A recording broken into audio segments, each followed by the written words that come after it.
Reka nongere mbasuhuze bakunzi banjye mwewe mudahwema kudukurikirana kuri YouTube channel yacu Sam Empire 100 nguko bisanzwe. Amazina yo ni yandi Mbonye Umugenzi Samuel. Umva ngerageza gucukumbura ngo mbashe kuba nabamenyera ibintu byiza. Rero mwe duhuriye kwicano ubwa mbere mbahaye ikaze. Ubu ngubu ngiye kubabwira ibintu mukunze kwibaza muri beshi. Ibi bintu no mukunze kwibaza muri beshi. Nagerageje gucukumbura njakamo ibintu bigera ku 10 ndetse njaka ibindi bintu 10 mwese mugenda mwibaza mbese ubwo ni ibintu 20 no kuvuga ngo rero ni ikintu kijyanye no kwikinisha. Ese ubundi kugira umuntu yikinisha bigenda ute? Ese ingaruka zo kwikinisha ni izihe? Ibyiza byo kwikinisha se byo ni ibiki? Nguhaye ikaze. Niba uri uwa mbere kwiyicano ngusabye gukora subscribe, wibuke no gukanda kuri notification y'ino video, ukandi like, numara ukanda like witegera amatwi. Ahangaha twatangira reka mbabwire neza yuko igikorwa cyo kwikinisha ari igikorwa cy'ubugwari cyangwa se igikorwa kibi cyane ndetse gishobora kugira ingaruka ku mubiri wawe. Mwaka kanya nshobora kubivuga warabikoze none ugahita uvuga ati ino video se ivuze kereka nyivanemo. Si wowe gusa ahubwo nama miliyoni menshi akora icyo gikorwa cyo kwikinisha ndetse hari n'ababikora bafite n'abagore. Ibyo ngibyo niba mutari mubizi nabyo mubimenye. Mbese kwikinisha ni indwara iteye inkeke ku isi yacu.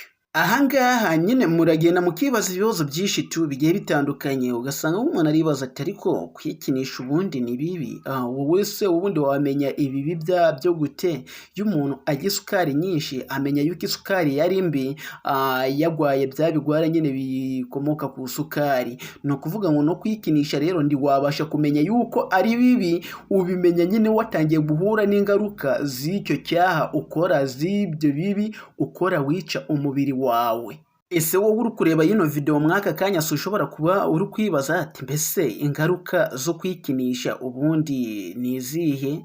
Ase ubundi bigira ingaruka mbi? Nese niba izo ngaruka mbi ubundi zaba ari izihe? Ibyo bintu mwaka kanya ndabizi nawe nibyo uri kwibaza. Nicyo kintu cyanzanye ahangaha cyo nagusaba ni like, subscribe, wibuke no gukanda kuri notification, unatwandikira muri comment muvuga ati ibyo bintu uri kuvuga dise no ukuri nyine urabudufashije. Ahangaha rero mu bibazo mukunze kwibaza, ubundi mukunze kwibaza ngo mbese kwikinisha ubundi bitera umugongo, kwikinisha se bitera ubugumba, kwikinisha se bitera kurangiza. Nyine ibyo bintu byose ni ibintu mugenda mwibaza ariko mukabiburira ubusobanuro ndetse mukabura n'ikintu mwabikoraho kugira ngo mubashe kuba mwabireka. Iyi video rero iragaruka ku bibazo 10 abantu mukunze kwibaza muri beshi ndetse n'ibisubizo byabyo. Mbahaye ikaze. Ahangaha reka dutangirire ku kibazo cya mbere. Ikibazo cya mbere tugiye gutangiriraho ni iki ngiki giteye gutya. Iki kibazo ni cy'abantu nyine bibaza cyangwa se umuntu ashobora kwibaza nawe ubwawe wibaza. Kino kibazo cya mbere wibaza kimeze gutya cyangwa se giteye uke. Ati mbese koko nabandi barikinisha cyangwa ni nge gusa? Icyo nicyo kibazo cya mbere ugira ute wibaza. Iki kibazo wibaza rero umuntu yakigusubiza mw'ubu buryo. Si wowe gusa wikinisha ariko abantu bose ndibikinisha. Ufite umubare w'abantu bikinisha buri mu rwego rumwe nabo ariko siko abantu bose bikinisha. Noneho hari n'abantu batanigera banabigerageza kuva bavuka, batigeze bagerageza icyo gikorwa cyo kwikinisha. Noneho reka turebe iby'ubushakashatsi bugenda bugaragaza cyane cyane mu Bufaransa. Agira ahangaha wumve ubu bushakashatsi bwakozwe mu Bufaransa ngo bagaragaje yuko abagabo 84% ngo n'abagore 51% ngabo baba barigeze kwikinisha mu buzima bwabo. Ni ukuvuga ngo rero niba wikinisha cyangwa se ukaba warabikoze nawe uri mw'uyu mubare w'abagore 51% ndetse uri no niba uri umugabo uri mw'uyu mubare w'abagabo 84%. Iki ngiki nicyo kibazo cya mbere wibazaga. Reka tujye noneho ku cya kabiri. Ahangaha ikindi kibazo cya kabiri mwibaza cyangwa se wibaza uri kureba yino video ngo ubundi umuntu yikinisha ute? Ni ubuhe buryo bwihariye umuntu yikinisha? Amase bwaba buhari cyangwa nabwo?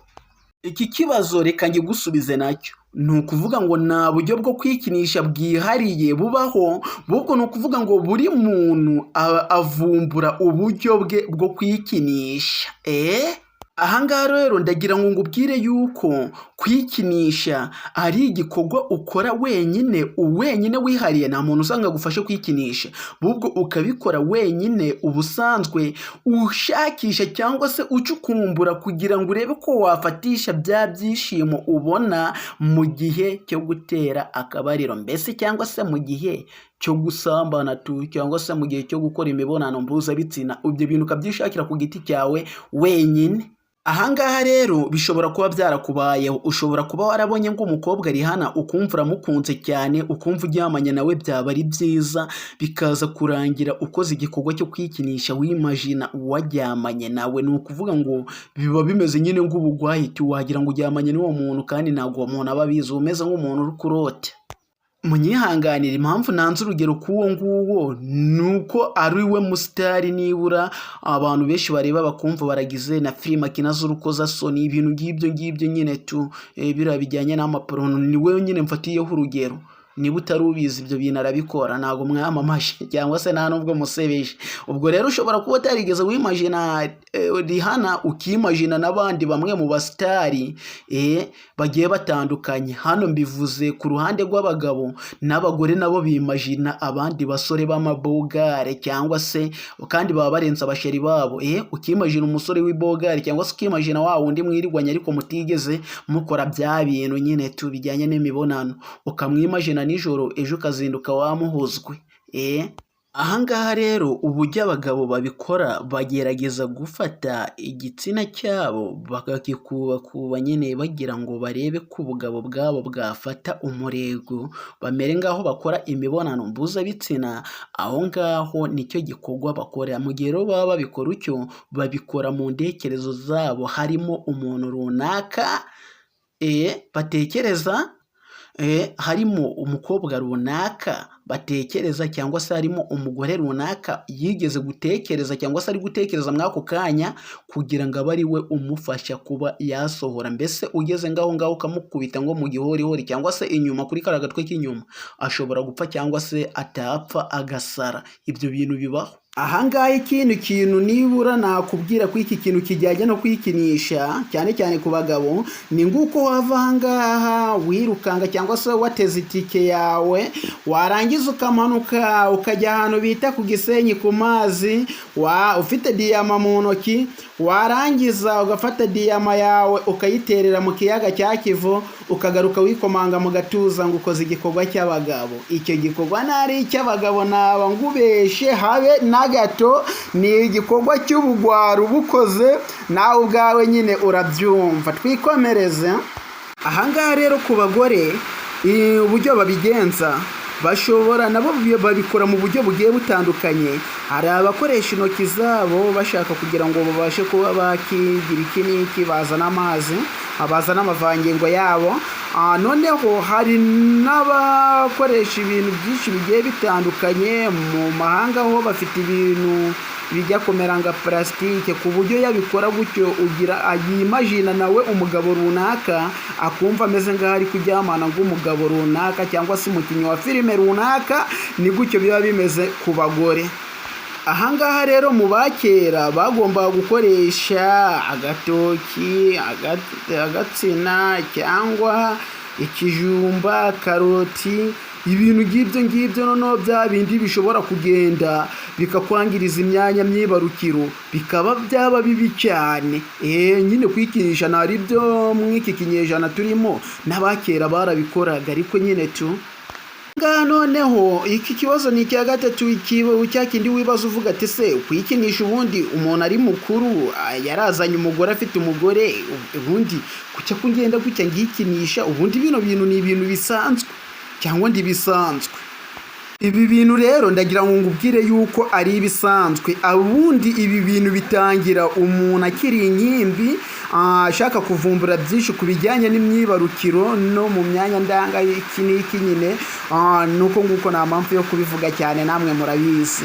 Ni ukuvuga ngo aho ngaho niho bitangirira, bikagenda bikura, bikagera noneho nawe uzanye umugore, ibyo bintu bikaba karande kuri wowe, kugira bikuveho bikamanza byagorana.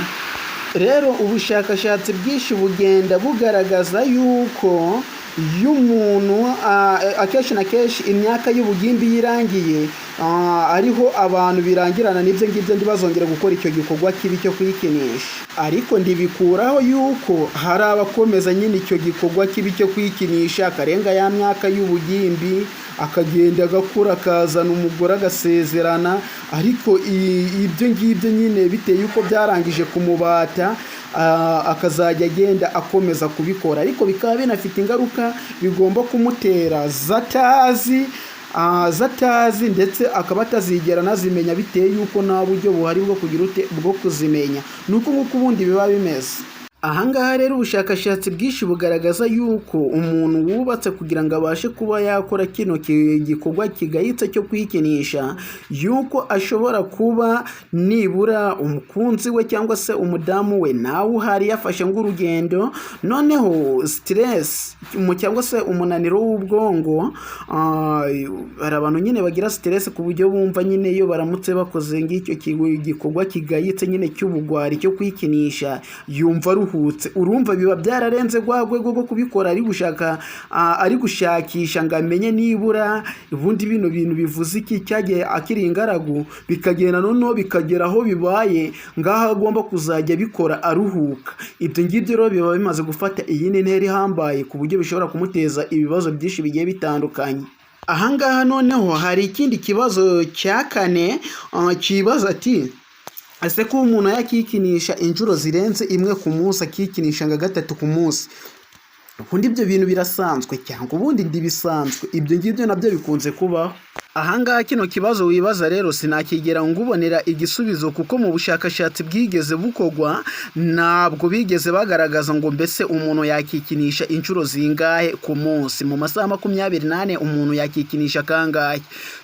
Ibyo ngibyo ntabwo bigeze babigaragaza. Ahangaha wenda yo bagaragaza ati mu cyumweru umuntu yakikinisha inshuro 8 cyangwa 10 cyangwa se mu kwezi, ibyo ngibyo wenda twari kubibabwira, ariko ahangaha ntabwo icyo kintu bigeze bakigaragaza.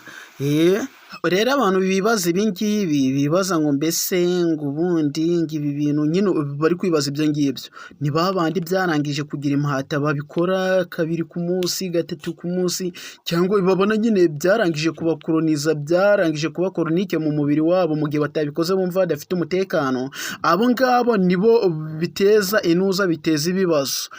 Abo ngabo nibo bibaza ati ubundi bino bintu ubundi ko by'umuntu akora buri munsi ahari, ingaruka zabyo zaba ari izihe? Izo ngizo nazo twenda kuzigeraho mu kanya.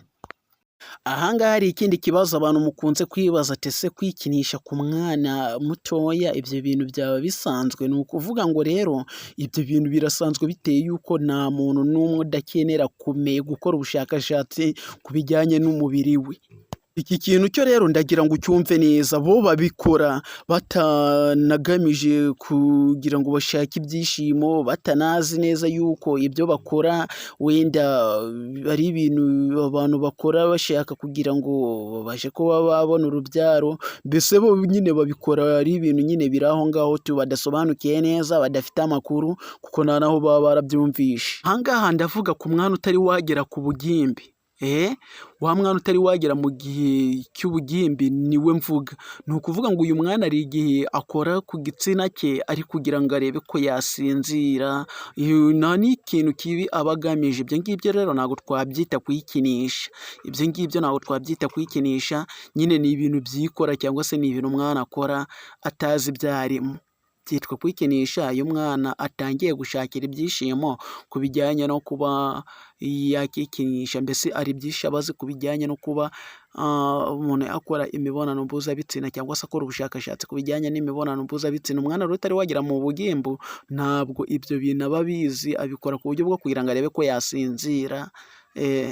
ariko aha ngaha nujya kubona ukabona umwana wawe nyine ari kwikora ku myanya ndangagitsina, ukabona nyine bisa nk'ibintu bimunejeje cyane, ukabona ameze ukuntu nyine ameze nk'umuntu ubishishikariye cyane, uwo mwana ushobora kumufata ukamujyana kwa muganga unakeka yuko hashobora kuba ari umuntu umukoresha imibonano mpuzabitsina ku ngufu atabizi. Ni uko nguko ubundi bugomba kubigenza, ugomba kumufata ukamujyana kwa muganga bakajya kureba ikibazo yaba afite, nyine ubona ari ibintu bidasanzwe. Aha ngaha reka tujye ku kibazo cya gatandatu. Ikibazo cya gatandatu abantu benshi baribaza ngo ariko se ubundi kwikinisha bigira ingaruka ku buzima cyangwa ni ukubeshya? Ko twumva ngo bigira ingaruka, ubundi bigira ingaruka ku buzima cyangwa ni ukubeshya? Kurikira unarebe. Aha ngaha mu rusengero bakunze kubibigisha yuko nyine kwikinisha ari ibintu bibi. Abantu benshi barabivuga yuko ari ibintu bibi kugira ngo mubashe kuba mwagira ute, mubashe kuba mwabireka, ndetse uzajya wumva n'inama nyinshi ku bintu bijyanye no kugira ute no kwikinisha. Nanjye rero mw'aka kanya nje kubabwira ukuri. Ibi ngibi rero byo kwikinisha, ikintu cya mbere nakubwira yuko nta bibazo bitera, ntabwo ikibazo cy'ubuhumyi cyaterwa no kwikinisha. Aha ngaha rero niba barigeze bakubwira yuko ukora kino kintu cyo kwikinisha yuko uzagwara ubuhumyi cyangwa se uzahuma, ibyo ngibyo nyine ni ikintu cyo kubeshya, baba batwika nyine tu, icyo ngicyo ntuzakizere. Aha ngaha uzumva abandi bantu bakubwira ati rero ibi bintu bizagutera amatwi, ibi bintu bizagutera gususumira, ibi bintu niba ubikoresha bizagutera bino byago byose. Ibyo bintu nyine nabyo ni ukubeshya, ntabwo nyine bibaho tu, ibyo ngibyo ni ukubeshya ku buryo nyine bwo kugira ngo mubashe kuba mwabireka, kuko nyine tu nta kintu na kimwe kibura ingaruka, ariko ibyo ngibyo bavuga ni ukubeshya. Aha ngaha rero hari n'abazakubwira ati niba ukora kino gikorwa cyo kwikinisha bizagutera ubugumba cyangwa se bizagutera uburemba, umva bizagutera uburwayi bwo mu mutwe. Ibi bintu rero ni ukubeshya, ibi bintu nabyo ntubyizere. Abakubwira ibyo ngibyo rero nyine tu sinzi ahantu baba babivanye, gusa ngenzi neza yuko nta zindi ndwara kwikinisha bishobora kugutera. Ahubwo reka ngubwire ikibazo ngaha. Ikibazo nibura urugero rwa mbere naguhereza, urareba kunywa isukari ntacyo bitwara, ariko kugenda ukanywa isukari nyinshi ikakugira impata, wazajya unywa isukari nkeya ukumva nyine tu ntabwo ari sawa. Ni ukuvuga ngo ikintu cyose gishobora kugenda kikakugira koronike mu mubiri wawe, ikintu cyose gishobora kugenda kikagukoroniza, icyo kintu nyine kibiza kurangira ari wowe bikubagizeho ikibazo, cyangwa se biza kurangira aricyo kibaye ikibazo cyane kuba ikintu cyakugira koronike. Ese reka mbabaze, ubundi kujya si byiza, ariko iyo uramutse uriye ibiryo byinshi ukagenda ukarenza urugero, ibyo bintu nyine ntari byiza tu, murabizi. Abantu benshi bagenda batanga ingero zigiye zitandukanye, nko kujya buri kanya nyine tu kwikontorora ukabura kwikontorora, igihe cyose ukahora uri koronike y'icyo kintu. Nyine ni ukuvuga ngo ibyo bintu nyine biba bibaye ikibazo kinini kirenze kuba wakoraga bya bindi bibi nyine. Reka turebe noneho ubundi ibyo bintu impamvu bigenda bikaba ikibazo. Se ingero ndacyaziguhereza. Urareba gukora ni byiza, iyo dukoze tubona umufungo, tubona ipinda, ariko reba ugeze aho ukora ukazajya ubyuka mu gitondo ukajya mu kazi, ukagera naho uraye mu kazi. Naho byaba bitandukaniye na wa mugani Salomo yavuze ngo kugira ubwira ni byiza, ngo ariko ubwira bwinshi bwiriza ubusa. Rero iyo ugeze aho utangiye kuzajya wirirwa ubusa bitewe n'ubwira wagize, nyine biba byabaye ikibazo. Ikintu cyose cyagiye kikagukoroniza kiba ikibazo cyawe kandi kinini. Urareba niba wicaye mu biro uri guhereza abantu serivisi runaka, bitewe yuko kuwikinisha byagiye bikakubata, umuntu yaza ukamubwira ati bareka ndaje gato yangiye hari inyuma, ukagenda ukakubita iminota igera kuri 30 wikinisha. Ni ukuvuga ngo aho ngaho biba byarangije kuba ikibazo tu, icyo ngicyo nyine kiba cyabaye ikibazo cyane. Ahangaha ikindi kibazo nakwereka, urareba wenda ufite umugore mwarashakanye mukundanye nta kibazo, ariko guhazwa nawe byaranze, uragenda ukageraho kwikinisha. Urumva nyine ibyo bintu byarenze umupaka, urumva icyo ngicyo cyarangije kuba ikibazo. Urareba ahangaha noneho ushobora kuryama ntusinzire bitewe yuko utari wikinisha. Ni ukuvuga ngo rero iyo ibintu bigeze kuri urwo rwego, ni ukuvuga ibyo bintu biba byabaye koronike kuri wowe, biba ari ikibazo ukwiriye kujya no kwa muganga.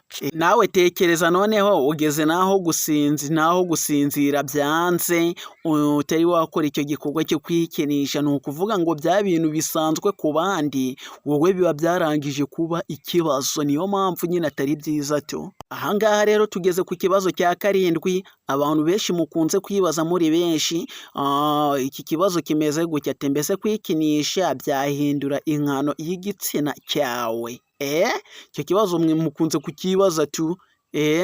Rero ahangaha niba nawe ukibaza twandikire muri comment, ariko aka kanya niko kanya ko kugisubizwa. Iki kibazo rero ngiye nakigusubiza muri ubu buryo: kwikinisha kwawe ntabwo bizigera byongera igitsina cyawe.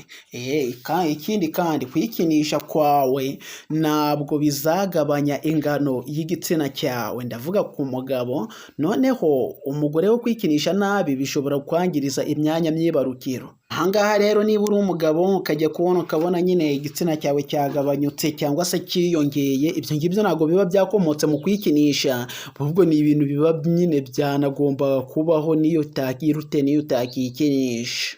Ahangaha nubwo mvuze cyane ku bagabo, ku bagore icyitonderwa, gutyo ushobora gushyira ibintu mu gitsina cyawe gishobora kwangiriza imyanya myibarukiro. Ubwo rero ni ukuvuga ngo ushobora kwangiriza imyanya myibarukiro, kwibaruka kwawe bikazava kure. Ubwo rero niba wabikoraga nyine aka kantu, niba wagakoraga, ndagira ngo ubwire yuko atari sawa. Ahangaha noneho ikindi kintu abantu benshi bakunze kwibaza, banakunze kuvuga cyane, ati kwikinisha bishobora gutuma umuntu arangiza vuba. Ese bino bintu nibyo? Niba urangiza vuba se biterwa no kwikinisha? Aho ngaho ndagira ngo ukore subscribe twikomereze niba utari wayikora. Niba wayikoze rero ndi kubona wibagiye gukanda like, yikande. Niba wayikanze sawa, wakoze cyane, twikomereza. Ahangaha rero ku bantu bibazaga ati kwikinisha bituma ntangiza vuba, narabikoze cyane none nsigaye ntangiza vuba, kandi mbere atari ko byari bimeze. Mu by'ukuri ndagira ngo ngubwire yuko ibyo bintu buri gutekereza nta hantu bihuriye pe, nta hantu bihuriye no kwikinisha. Ahubwo ni ukuvuga ngo ikibazo cyo kwikinisha ntabwo cyatuma urangiza vuba, ahubwo bishobora kuzajya bituma utarangiza vuba. Ahangaha ugomba kumenya neza yuko kwikinisha bidatuma urangiza vuba, ahubwo bishobora kuba ikibazo cyo gutuma utarangiza vuba. Noneho babandi basanzwe barangiza vuba, ahubwo umuti nibura bakabaye bakoresha akaba ari ukuzajya nibura kwa kundi bakinisha igitsina cyabo kugeza igihe bazatangira kumenyera, noneho bikazajya bituma batarangiza vuba. Ahangaha nyine icyo bishatse kuvuga yuko uramutse ugiye ukinisha igitsina cyawe warangizaga vuba, byazajya kurangira noneho utarangiza vuba ndetse ariko nyine biba ari ikibazo, nabyo bishobora kuba ikibazo ngo kuba uri umugore wikinisha cyane wararangije kunyurwa n'ibyo ngibyo, watangira waba uryamanye n'umugabo wawe akamara iminota 5 kandi wowe kwikinisha ukoresha iminota 30. Ibyo ngibyo bishobora gutuma utanyurwa n'umugabo wawe. Rero ingaruka bishobora kuguteza niba utanyurwa n'umugabo wawe, ushobora kuzahura n'abagabo bagera ku 10 nta n'umwe urakunyura. Ni ukuvuga ngo rero aho ngaho biza kurangira bigusenyeye. Ahangaha rero niba wavugaga yuko ufite ikibazo cyo kwikinisha cyangwa se ukunda kwikinisha ariko bikaba byarakuzaniye ikibazo cyo kurangiza vuba, icyo kibazo ntabwo kigeze gituruka mu kwikinisha, ahubwo cyaturutse ahandi. Ahangaha ubwo wakaba ufite ikibazo cyo kuba ukora imibonano nturangize vuba, kandi nabyo bujya nubwo ibintu byose muba mubyifuza, gutya baramutse baguhaye gukora isaha n'igice uri ku umugore wajyamana nawe isaha n'igice, nabyo biragenda bigahita biba ikibazo, kuko uwo mugore nta mavangingo aba agifite, aba yarangije kumuka muri make uba ugeze ahantu ho kuba wamufata ku ngufu, umeze nk'umuntu uri kumufata ku ngufu. Rero ikintu cyose mwifuza cyakabaye cyaba mu rugero, ndikigende ngo kirengerere, ntimuzajye mukunda kwifuza ibintu. Ahangaha noneho tugiye ku kibazo cya 9. Ikibazo cya 9 mukunda kwibaza ati mbese ubundi kwikinisha bishobora kugabanya ubushobozi bwo gutera akabariro cyangwa se bishobora kuzana ikibazo cyo kurangiza? Reka nacyo ngibasubize twikomereze. Ahangaha rero igisubizo ni oya, ntabwo ubushobozi bw'umugabo bwagabanyuka ngo ni ukubera ko yikinisha.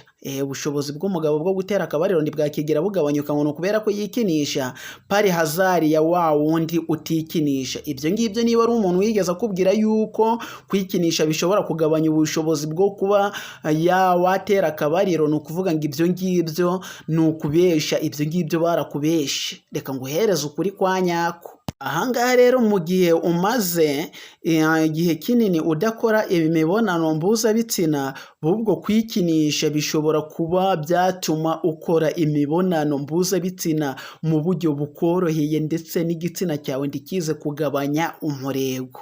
Uko nguko niko kuri naguhereza. Rero ibintu abantu baba bavuga biba bitandukanye, ariko gukuramo ukuri birabagora. None se ufite umugabo amaze ibyumweru 2 ku kazi, ntabwo ahura nawe, amasohoro amaze kumwuzuramo ni menshi, ni ukuvuga ngo noneho ubushake ari buze agufitiye bushobora gutuma arangiza vuba, ukabona nta kintu akumariye. Rimwe na rimwe ukaba watekereza yuko iyo yabaga ari mu bandi bagore. Aho ngaho naho biba bihuriye, ariko kuba yikinishaga nyine bishobora kuza bigatuma akora imibonano igihe kirekire, ndetse ukaza kurangiza mbere ye, ukabona koko nyine yuko akoze igikorwa cy'abagabo nyine tu. Ngaho reka dukomeze kwikinisha nyine tu, bishobora kuba umuti wo gutuma umuntu atarangiza vuba. Rero ni ukuvuga ngo umuntu urangiza vuba nyine, bino bintu byo kwikinisha agiye abikora, ahubwo byamutera kutazajya arangiza vuba. Ariko biramutse bigiye deja nabyo bikamubata, nabyo byamuteza ikibazo, biteye yuko bishobora kumugira koronike mu gihe atikinishije nyine tu, bikazajya bimubangamira kumva nyine isaha ku isaha agomba kwikinisha. Ubwo nyine icyo ngicyo nicyo kibazo gikomeye cyo kwikinisha. Ushobora kwikinisha bikagenda bikakubata, wabikora warenza cyane ugataha bikakubata cyane, ku buryo umugore wawe kubona aho ngaho azingura uwo muntu, ariko ukaba utamukenera biteye yuko utamurarikira. Ahangaha se ikindi kibazo cya 10 nibura naricyo cya nyuma tugiye gusorezaho, ese gukebwa cyangwa se gusiramurwa byatera umugabo kutikinisha, cyangwa se byarinda umugabo kutikinisha ngo nuko yakebwe, nuko yasiramuwe? Abantu rero benshi bagiye babyibazaho cyane, bikabavanga, bikagenda bikabacanga, ariko mu by'ukuri ibyo bintu ntaho bihuriye. Ntabwo gusiramurwa byakurinda kwikinisha, cyangwa se kudasiramurwa ngo bikurinde kwikinisha. Ibyo bintu ntaho bihuriye. Uwabikubwiye yarakubeshe. Gahunda yanjye ni ukuguhereza ukuri. Gusiramurwa ntabwo byakigera bikurinda kwikinisha habe namba. Kwikinisha ubundi ni ibintu bituruka mu mitekerereze yawe, ntabwo kwikinisha bivuga kuba warasiramuwe cyangwa utarasiramuwe. Ibibazo byose rero mwibazaga, ndishwa neza yuko ibi bibazo 10 nibura bigize icyo bikumarira mu buzima bwawe. Niba abantu bari barakubeshe bagenda bakubwira byinshi, nizeye yuko ubonye ukuri. Icyo nagusaba no gukora subscribe, ugakanda kuri notification, icyo tubashiye kuba twashiraho kikazajya kikugereraho ku gihe. Ino video ngweretse ntabwo isekeje, ariko irakwigishije. Bityo rero niba uyu munsi ndagusekeje, nyine tu uyu munsi twize. Ejo ningusetsa nyine nzaba nagusekeje. Nuko nguko bimeze. Amahoro y'Imana akomeze kubana namwe. Bye bye, ciao ciao, hasta la vista, naho ubutaha.